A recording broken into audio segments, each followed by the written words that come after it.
Halo guys, selamat datang di channel Donghua Animasi. Kali ini, Mimin akan memberikan spoiler Battleground The Heaven Season 5 episode 101. Tanpa banyak basa-basi, kita langsung saja ke videonya. Setelah Xiaoyan menjatuhkan pria itu, keadaan menjadi sunyi. Semua orang terkejut melihat itu.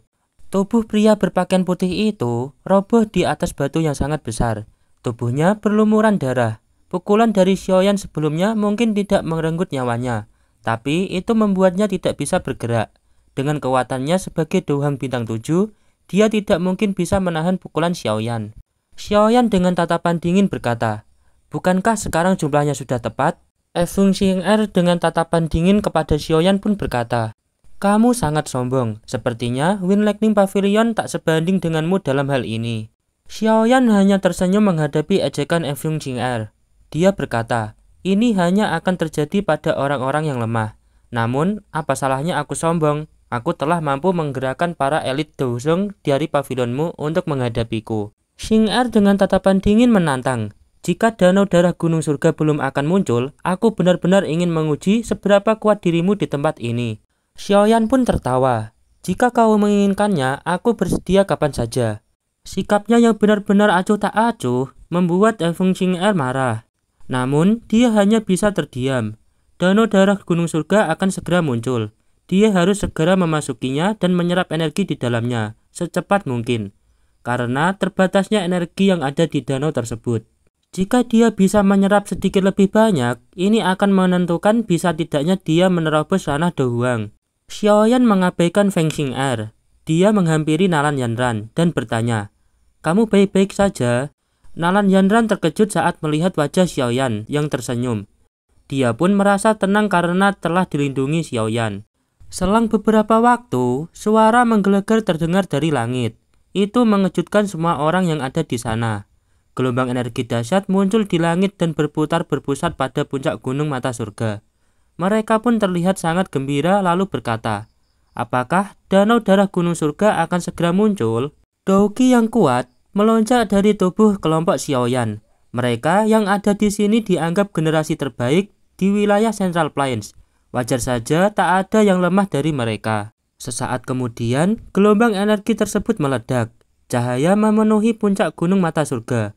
Kemudian muncullah Jinxi. Lantas ia berkata, "Kalian segeralah bergerak. Ini saat terbaik untuk memasuki danau darah gunung surga." Setelah mendengar itu, mereka pun bergegas terbang ke danau darah surga. Xiaoyan pun mengingatkan Nalan Yanran, "Ini adalah kesempatan yang sulit didapat. Ingat, jangan masuk terlalu jauh ke dalam danau darah gunung surga. Kamu harus segera menyerap energi secepat mungkin setelah berada di dalamnya." Nalan Yanran pun mengiyakannya. Xiaoyan kembali berkata, "Kau tak perlu menungguku. Aku mungkin akan sedikit lama berada di dalamnya. Setelah selesai menyerap energi, kau harus segera keluar." Sesampainya di puncak gunung, mereka terheran-heran. Danau itu dipenuhi cairan merah yang kaya akan energi. Mereka pun segera memasuki danau tersebut, dan masing-masing dari mereka memilih lokasi yang tepat. Namun, tujuan Xiaoyan adalah dasar danau darah gunung surga. Danau darah gunung surga berukuran sekitar 70 hingga 80 kaki. Itu berwarna merah menyerupai darah segar. Tak heran jika ini menjadi tempat misterius yang berisi energi yang melimpah. Xiaoyan menoleh ke Nalan Yanran dan tersenyum sambil berkata, "Kamu harus masuk. Ini akan membuatmu menembus ranah Dohuang." Nalan Yanran segera meletakkan rubah putih di sebelah danau. Lalu ia berkata, "Terima kasih, kau telah banyak membantuku. Jika suatu saat kau ingin bertemu dengan guru, kau bisa menemuinya di Sekte Bunga." Nalan Yanran tidak menunggu Xiaoyan untuk meminta kejelasannya. Ia langsung saja masuk ke danau tersebut. Xiaoyan pun terkejut mendengar itu. Namun, dia tak punya banyak waktu untuk memikirkan itu. Ia pun langsung bergegas masuk ke danau tersebut. Danau tersebut seketika menjadi tenang setelah mereka semua masuk. Tetapi, badai yang berada di atasnya terus mengamuk. Hal pertama yang Xiaoyan rasakan setelah memasuki danau darah adalah energi murni dengan aura yang sangat luar biasa. Dia pun segera menuju dasar danau. Cairan berwarna merah darah sangatlah kental. Itu memperpendek jarak pandang Xiaoyan. Energi spiritualnya pun sulit untuk menembus cairan itu. Meskipun begitu, ia masih bisa merasakan aura Feng Xing'er dan lainnya yang menyerap energi di tempat itu. Karena jarak pandangnya terhalang, Xiaoyan pun berhenti sejenak. Kemudian ia mengeluarkan tengkorak tikus emas yang diberikan Pak Tua Jinshi. Setelah itu, dia berenang menuju dasar. Semakin jauh Xiaoyan dari permukaan kolam darah, ia sampai di area racun api yang sangat liar. Oleh karena itu, ia mengeluarkan api surgawi miliknya untuk melapisi tubuhnya agar racun api tersebut tidak dapat melukainya. Selang waktu 10 menit, tengkorak tikus emas yang dipegangnya menjadi panas, dan cahaya keluar darinya. Setelah melihat reaksi tengkorak tikus emas itu, Xiaoyan pun sangat senang. Ia akhirnya sampai ke penghalang spesial. Xiaoyan segera meletakkan tengkorak tersebut ke penghalang spesial. Sebuah terowongan pun muncul karenanya.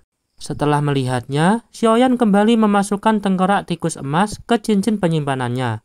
Setelah itu, ia mengeluarkan api teratai hati miliknya untuk melapisi tubuhnya, dan ia langsung berenang masuk ke terowongan itu. Sesaat kemudian, ia berhasil melewati terowongan tersebut, dan ia akhirnya mencapai dasar danau. Di tempat ini, racun api yang sangat kuat tersebar. Maka dari itu, Xiaoyan pun tetap melapisi tubuhnya dengan api surgawi miliknya. Lantas, Xiaoyan dengan senang berkata, "Jika aku tak memiliki api surgawi, aku tak akan pernah berani memasuki tempat ini. Meskipun aku mengetahui bahwa tempat ini sangatlah berharga." Setelah itu, Xiaoyan segera duduk dan membentuk segel pelatihan. Selang beberapa menit, energi yang sangat dahsyat di tempat itu terserap ke dalam tubuh Xiaoyan. Di bagian dalam kolam darah, Xiaoyan berfokus untuk menyerap energi di dalam kolam tanpa memperdulikan apapun. Walaupun kekuatan Xiaoyan telah mencapai puncak Douhang bintang 9, namun masih ada jarak yang jauh untuk bisa naik ke kelas Douzong.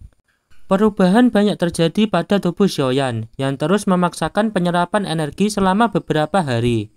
Mungkin, jika dia adalah orang biasa, akan sangat berbahaya berendam di kolam darah selama 10 hari. Namun, dengan bantuan perlindungan inti api yang dimiliki Xiaoyan, dia tidak mengkhawatirkan racun api yang masuk ke tubuhnya. Selain itu pula, secara tidak sengaja, Xiaoyan dapat melatih teknik tubuh ilusi 3000 petir miliknya dengan perlindungan Valen Heart Flame. Avatar Xiaoyan juga ikut menyerap energi kolam darah sehingga roh avatar semakin kuat, hingga mencapai tahap menengah dalam waktu setengah tahun saja. Kegembiraan muncul di mata Xiaoyan. Mungkin jika Fei Tian tahu tentang ini, akan marah besar karena iri. Segera Xiaoyan berkata, "Puncak kelas Douhang, Jinshi memang tidak berbohong. Tempat ini pasti bisa membuatku berhasil naik ke kelas Douzong. Namun perlu membutuhkan waktu yang lama." Xiaoyan merasakan energi di dalam tubuhnya. "Jika aku berhasil menerobos ke kelas Douzong, aku akan mampu melawan Fei Tian itu dengan meminjam roh Tian Huo Zunzi. Ditambah, jika Xiaoyan sudah menjadi Douzong, peluang untuk memperbaiki pil obat tingkat 7 akan tinggi. Dengan ini juga, Xiaoyan yakin bisa masuk ke 10 besar dalam pil gathering nantinya." Setelah pemikiran bahagia itu, Xiaoyan memutuskan dia tidak akan meninggalkan dasar kolam darah sampai dia menerobos ke kelas Douzong. Segera, Xiaoyan masuk ke mode pelatihan lagi, dengan hanya fokus ke terobosan tanpa memperdulikan waktu atau hal lainnya. Beberapa waktu telah berlalu. Angin kencang bergemuruh di mulut gunung berapi. Terlihat dua sosok orang tua tengah berdiri di pavilion batu, yang letaknya tidak jauh dari sana. Jinshi berkata, "Sudah 2,5 bulan. Kolam darah gunung surga di tempat itu saat ini dalam kondisi surut. Warna darah di dalamnya lebih pucat. Sekilas tidak jauh berbeda, namun energi di dalamnya semakin sedikit." Mendengar itu, Jinku yang di sampingnya ikut tertawa getir. Mungkinkah sesuatu telah terjadi? Racun api gunung surga yang ada di bawah terlalu kuat. Bahkan, aku tidak berani masuk terlalu dalam. Seharusnya tidak begini. Meskipun racun surga sangat ganas, tetapi tidak akan menimbulkan ancaman bagi api surgawi, ucap Pak Tua Jinshi. Xiaoyan sudah memasuki kolam darah gunung surga selama 2,5 bulan. Ini memang jangka waktu yang lama. Racun api di dasar danau darah sangat kuat. Jadi, tak mungkin untuk Xiaoyan tinggal lebih lama lagi, meskipun memiliki inti api surgawi. Feng Qing'er dan yang lainnya hanya tinggal selama 5 hari. Mungkin mereka sudah berhasil menerobos ranah Douhuang. Di sisi lain, Nalan Yanran hanya bertahan di danau darah selama 3 hari, karena energi di dalam tubuhnya telah mencapai batasnya. Jadi, tak ada pilihan lain selain keluar dari sana. Kemudian ia menunggu Xiaoyan di pegunungan mata surga selama 2 bulan, sebelum akhirnya memilih pergi. Kemungkinan Xiaoyan satu-satunya yang bertahan di gunung mata surga dan belum ada yang tahu keadaannya saat ini. Jinxi yang khawatir pun berkata, "Jika masih belum ada berita hari ini, aku akan memasuki danau darah dan melihat apa yang telah terjadi." Dia butuh Xiaoyan untuk mengeluarkan racun api dari tubuhnya. Dia tidak punya pilihan lain selain pergi melihatnya. Meskipun dirinya tahu tak mudah baginya untuk memasuki dasar kolam.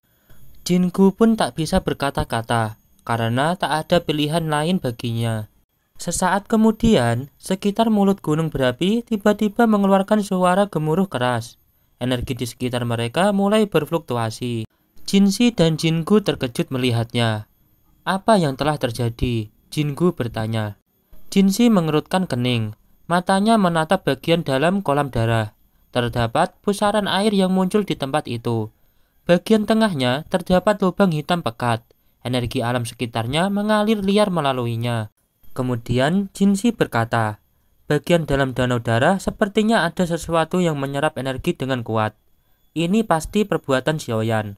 Jinggu bertanya, "Apakah ini ranah Douhuang Xiaoyan? Atau apakah dia berhasil menerobos ranah Douzong?"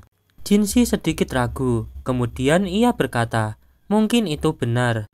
Jinggu pun berkata, "Tak heran dia bertahan begitu lama di dasar danau darah.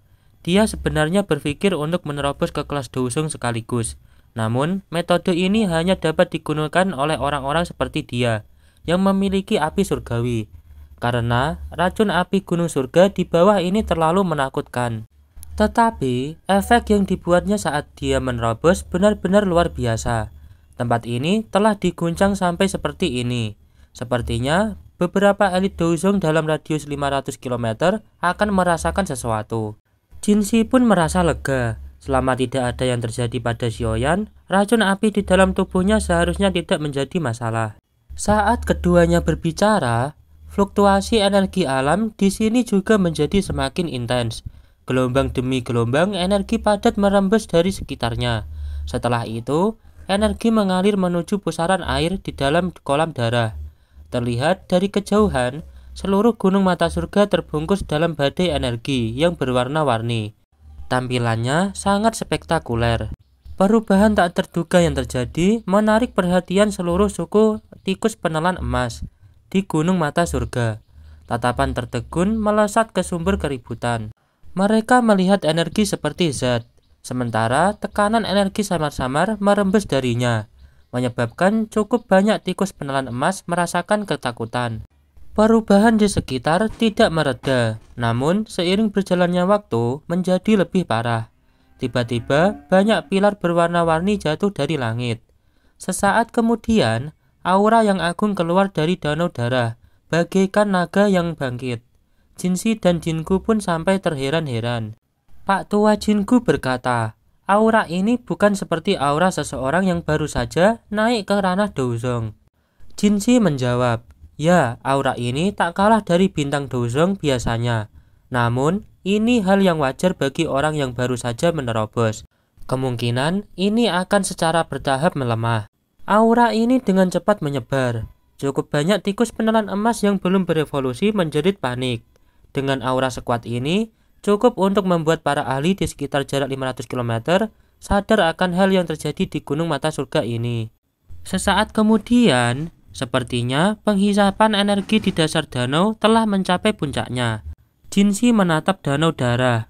Lantas ia berkata, dia akan keluar. Suara dari danau pun bergemuruh. Terlihatlah pusaran air dari dasarnya. Hal itu membuat seluruh bagian dari gunung mata surga terguncang. Kemudian terjadi sebuah ledakan yang menciptakan pilar air melesat ke langit. Pilar air itu tingginya beberapa puluh meter. Ketika mencapai titik tertingginya, pilar air itu tiba-tiba runtuh. Gugusan air yang sangat besar jatuh dari langit. Bak hujan yang terbentuk di antara langit dan daratan. Akhirnya, Xiaoyan pun muncul di langit. Aura agung yang menyebar dari tubuhnya tampak seperti pedang yang bisa membelah langit, tak berujung di atas kepalanya. Xiaoyan telah mencapai ranah Douzong. Banyak suara hormat dan iri yang terdengar di seluruh pegunungan mata surga ketika semua orang yang hadir merasakan kekuatan besar aura ini. Baiklah, sampai di sini saja video spoiler ini. Terima kasih yang sudah menyaksikan, dan sampai jumpa lagi.